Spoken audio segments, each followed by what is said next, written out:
Good morning दोस्तों।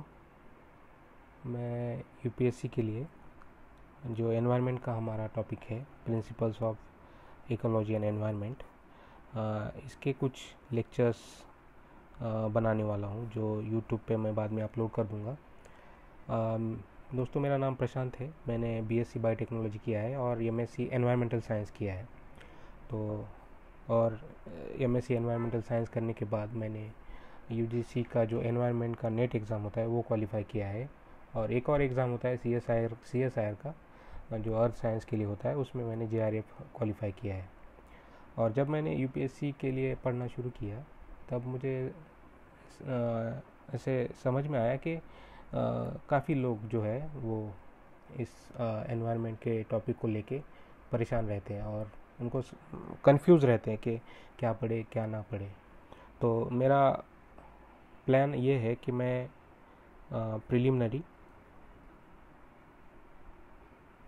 Preliminary के सारे टॉपिक जो है वो एक कंसेप्ट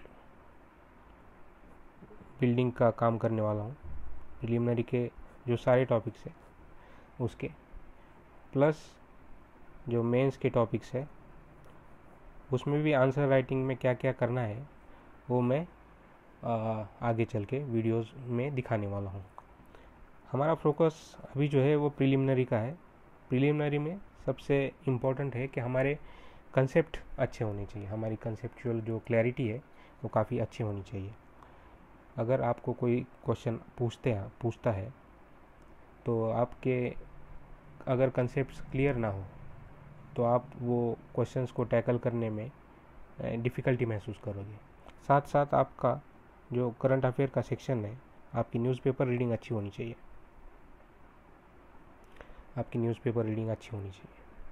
क्योंकि जब प्रिलिमिनरी में क्वेश्चन पूछते हैं उसमें एक आध क्वेश्चन जो होता है वो एक आध लाइन जो होती है क्वेश्चन में वो करंट अफेयर बेस हो सकती है। तो अगर आपका कंसेप्ट भी अच्छा है, अगर आपका करंट अफेयर आपने अच्छे से पढ़ा नहीं है तो उस क्वेश्चन को टैकल करना मुश्किल हो जाएगा। तो ये जो एनवायरनमेंट या किसी भी टॉपिक की पढ़ाई करने के लिए हमारे कंसेप्ट क्लियर होने चाहिए। उसके बाद हमारे उसी कंसेप्ट के बेस पे जो न्यूज़पेपर रीडिंग हम करते हैं उसका करंट अफेयर हमारा अच्छा होना चाहिए। तो हमें ये दोनों इंटरलिंक करना है और ये इंटरलिंक करके हमें प्रिलिमिनरी को टैकल करना है। तो अगर हम ऐसे पढ़ेंगे एक कंसेप्ट और उसके बाद हम उस कंसेप्ट बेस्ड अंडरस्टैंडिंग को थोड़ा सा उसका जो दायरा है बढ़ाते हुए करंट अफेयर के साथ इंटरलिंक कर लेंगे तो हमारा प्रिलिमिनरी क्वालिफाई करना आसान बन जाता है। ये एनवायरनमेंट के लिए नहीं, हमें इस स्ट्रैटेजी को लगभग हर सब्जेक्ट में अप्लाई करना चाहिए। पॉलिटी हो, ज्योग्राफी हो या साइंस हो। साइंस में तो आजकल लगभग सारे जो क्वेश्चंस है वो करंट अफेयर बेस्ड आ जाते हैं। और मेंस में हमें क्या करना है, मेंस में एक बार हमारी प्रिलिमिनरी हो गई और हमारे कंसेप्ट अच्छे हैं तो हमें मेंस में इस कंसेप्ट्स को करंट अफेयर्स के साथ जोड़ के एक इंटरलिंक्ड स्टडी करके, एक कॉम्प्रिहेंसिव स्टडी करके हमें वो क्वेश्चंस को एनालाइज करना है। एनालाइज करने के बाद क्वेश्चंस को एनालाइज हम तभी कर पाएंगे जब हमें उसके लगभग सारे डायमेंशंस पता हो। और क्वेश्चंस के सारे डायमेंशंस पता होने के लिए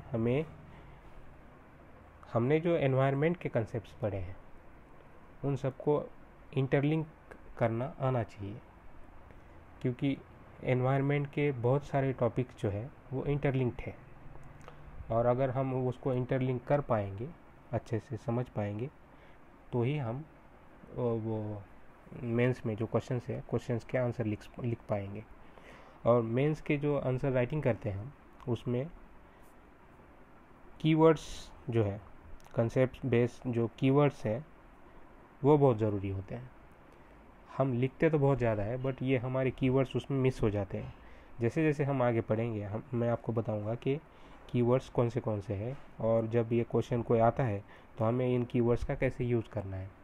अगर आप ये इन कीवर्ड्स का यूज़ नहीं करेंगे तो वो एक आंसर जो है वो एक लेमन लैंग्वेज में आंसर बन जाएगा, जिसमें मार्क्स हमें कम मिलते हैं। तो अगर हमें ऐसे टेक्निकली साउंड आंसर लिखना है, टेक्निकली अच्छा आंसर लिखना है, तो ज़रूरी है, बहुत ज़रूरी है कि हम ये कीवर्ड्स लिखें। और कीवर्ड्स याद करने में बहुत आसानी है। जब हम रिवाइज़ करते हैं तो अगर आप एक दो बार ये सारा पढ़ते हैं तो आपके कीवर्ड जो है आपको याद रहेंगे, और जब मेंस एग्ज़ाम होगी, जब आंसर राइटिंग का टाइम आएगा तो आप वो आराम से लिख पाओगे। आपको ज़्यादा प्रेशर नहीं देना, स्ट्रेस नहीं देना पड़ेगा ब्रेन पे कि ये कीवर्ड सब इसमें कौन से आए कौन से ना आए वगैरह वगैरह। तो मेंस में आपको ये ध्यान में रखना है कि आपको क्वेश्चंस के लगभग सारे डायमेंशंस पता हो, क्योंकि अगर एनवायरनमेंट का कोई क्वेश्चन आता है तो ज़रूरी नहीं कि उसमें एनवायरनमेंट का ही नॉलेज यूज़ हो। उसमें हो सकता है आपको ज्योग्राफी का नॉलेज यूज़ करना पड़े, आपको साइंस का नॉलेज यूज़ करना पड़े, आपको बायोलॉजी का नॉलेज यूज़ करना पड़े, आपको हो सकता है अर्थ साइंस का नॉलेज यूज़ करना पड़े, आपको हो सकता है उसमें कुछ पॉइंट्स जो है वो पॉलिटी के लिखने पड़े, क्योंकि ये जो टॉपिक है ये थोड़ा इंटरडिसिप्लिनरी टाइप का है, और आपको जो है उसमें बहुत सारे कंसेप्ट्स यूज करके आंसर्स लिखना है। वो जो आंसर दिखेगा वो एग्जामिनर देख के ही उसको देख के ही समझ में आ जाएगी कि हाँ इसके जो कंसेप्ट है काफ़ी क्लियर है, और तभी आपका आंसर जो है बाकियों से थोड़ा अलग दिखेगा। और जब आप आंसर लिखोगे तो उसमें आपके अच्छे मार्क्स आएंगे। तो मेंस में मार्क्स अच्छे आना बहुत ज़रूरी है। उसके लिए बहुत ज़रूरी है कि हमारी कंसेप्चुअल क्लैरिटी जो है वो काफ़ी अच्छी है, और हमें राइटिंग की प्रैक्टिस भी होनी चाहिए। तो मेरा प्लान ये है कि प्रीलिमिनरी के लिए कंसेप्ट्स मैं एक के बाद मैं अपने लेक्चर सीरीज़ में बताते जाऊंगा, और आपका काम यह है कि आपके कंसेप्ट्स एक बार क्लैरिटी बनाएं, और उसको जब क्लैरिटी बनती है क्वेश्चन के साथ, कंसेप्ट के साथ, तो उसको करंट अफेयर के साथ जोड़ने की कोशिश कीजिए।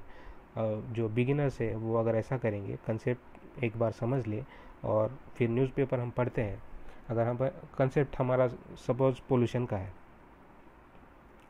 सपोज एयर पोल्यूशन का है, तो बिगिनर्स जो है जब न्यूज़पेपर पढ़ेंगे तो वो पढ़ेंगे कि एयर पोल्यूशन कहाँ ज़्यादा हो रहा है इंडिया में, वर्ल्ड में कहाँ ज़्यादा हो रहा है, और अगर किसी एक जगह पे वो ज़्यादा हो रहा है, फॉर एग्ज़ाम्पल दिल्ली में काफ़ी एयर पोल्यूशन का इशू है, तो अगर वहाँ एयर पोल्यूशन हो रहा है तो क्यों हो रहा है, इसके रीज़न्स क्या है, इस पे क्वेश्चंस बहुत बार आ चुके हैं। तो अगर आप ऐसे इंटरलिंक करके पढ़ेंगे तो आपको काफ़ी आसानी होगी, और ये काफ़ी इंटरेस्टिंग बनता जाएगा। आपको करना क्या है कि एक बार कंसेप्ट अच्छे से समझ लो, फिर उसको करंट अफेयर के साथ जोड़ लो, और अपनी क्लैरिटी अच्छे से बढ़ाओ। और क्लैरिटी जब बढ़ेगी तब आप मेंस में काफ़ी आराम से आंसर लिख पाओगे, वो इतना डिफ़िकल्ट नहीं होगा। और जब मेंस के बाद हम इंटरव्यू के लिए जाते हैं, हो सकता है आपको इंटरव्यू में भी कुछ ऐसे क्वेश्चंस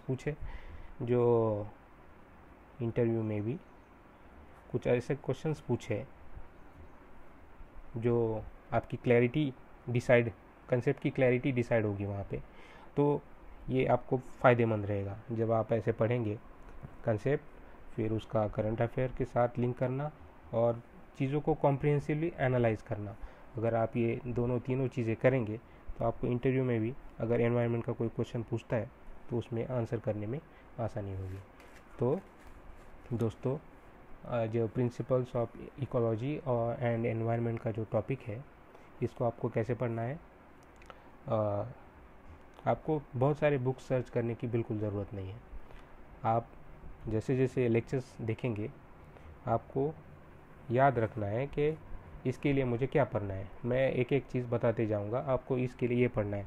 और अगर सारे लेक्चर्स आपको पसंद आते हैं और आप लोग को डिमांड करते हो कि कोई इसके लिए आप बुक बना के हमें दे दो, नोट्स बना के दे दो, तो मैं फाइनली वो भी करूँगा आपके लिए। नोट्स बुक जो करना है मैं कर सकता हूँ, मैं आराम से कर दूँगा। मुझे अपनी पढ़ाई देखते हुए भी ये सब करना है, इसलिए मुझे एक टिपिकल टाइम फ्रेम में इसको बिठाना है, और ज़्यादा नहीं, 30 40 50 डेज़ में मैं इसको कंप्लीट करने वाला हूँ। तो हमारा प्लान ये है कि हम एक के बाद एक लेक्चर्स अपलोड करते जाएंगे। और आपका है कि मैं काफ़ी ये सिंपल लैंग्वेज में करने वाला हूँ, कोई हाई फाई लैंग्वेज नहीं, कुछ नहीं, एकदम सिंपल लैंग्वेज में ये समझाने वाला हूँ। और सिंपल लैंग्वेज में आप समझ जाओगे, आप अपनी लैंग्वेज में आंसर लिख पाओगे, आपको ये बाय हार्ट करना, ये सब करना कोई ज़रूरत नहीं पड़ेगी। आपको सिंपल लैंग्वेज में समझना है, आपको सिंपल लैंग्वेज में इसको लिखने का ट्राई करना है। बहुत साइंटिफिक जाने की ज़रूरत नहीं है, आपको इसको सिंपल लैंग्वेज में। हाँ, और अब जब कोई भी आंसर लिखेंगे, इसमें आपको एग्जांपल्स कोट करने की बहुत ज़रूरत है। कोई भी आंसर्स आप लिखोगे तो इसमें एग्जांपल्स लिखने की बहुत ज़रूरत है। जब आप एग्जांपल्स लिखेंगे तो सामने वालों को समझ में आएगा कि हाँ, इसको ओवरऑल सारे इशू की अंडरस्टैंडिंग है। तो आपको इसमें एग्जांपल, तो आंसर राइटिंग का जो पार्ट है मैं आगे बताने वाला हूँ, मेंस में आंसर राइटिंग कैसे करते हैं। फिलहाल तो हम एक के बाद एक कंसेप्ट उठाते जाएंगे, और मैं इन सारे कंसेप्ट्स को आपके सामने रखता जाऊंगा। आपको उसको पढ़ना है, अच्छे से पढ़ना है। बहुत सारे सोर्सेस के पीछे लगने की बिल्कुल ज़रूरत है नहीं। जो मैं कर रहा हूँ और जो मैं बता रहा हूँ वो आप करें, वो काफ़ी, मेरे ख्याल से वो काफ़ी हो जाएगा। ज़्यादा इधर उधर भागने की ज़रूरत नहीं पड़ेगी। तो बट इसके लिए आपका मुझे रिस्पांस भी ज़रूरी है कि मैं जो लेक्चर्स बना रहा हूँ वो आपको कितने समझ में आ रहे हैं, और इसमें अगर कोई इम्प्रूवमेंट चाहते हो तो वो इम्प्रूवमेंट मुझे बताए, मैं इम्प्रूवमेंट करता जाऊँगा। ठीक है। तो आपको अगर कोई क्वेरी है, उसके लिए मैं आपको एक ईमेल और मोबाइल नंबर दे दूँगा, जिस पे आप जो भी आपको क्वेश्चन आता है वो मुझे पूछ सकते हैं, और आराम से मैं उसके आंसर्स दे दूँगा। ठीक है। ये हमारा इंट्रोडक्टरी लेक्चर है, और आप ट्राई कीजिए, जैसे मैं बोल रहा हूँ वैसे आप अगर पढ़ोगे तो आपको काफ़ी आसानी होगी। Thank you. मेरा नाम है प्रशांत, और आप ये लेक्चर्स देखिए, और अगर ये आपको लेक्चर्स पसंद आते हैं तो आप इसको लाइक करें, शेयर करें और सब्सक्राइब करें।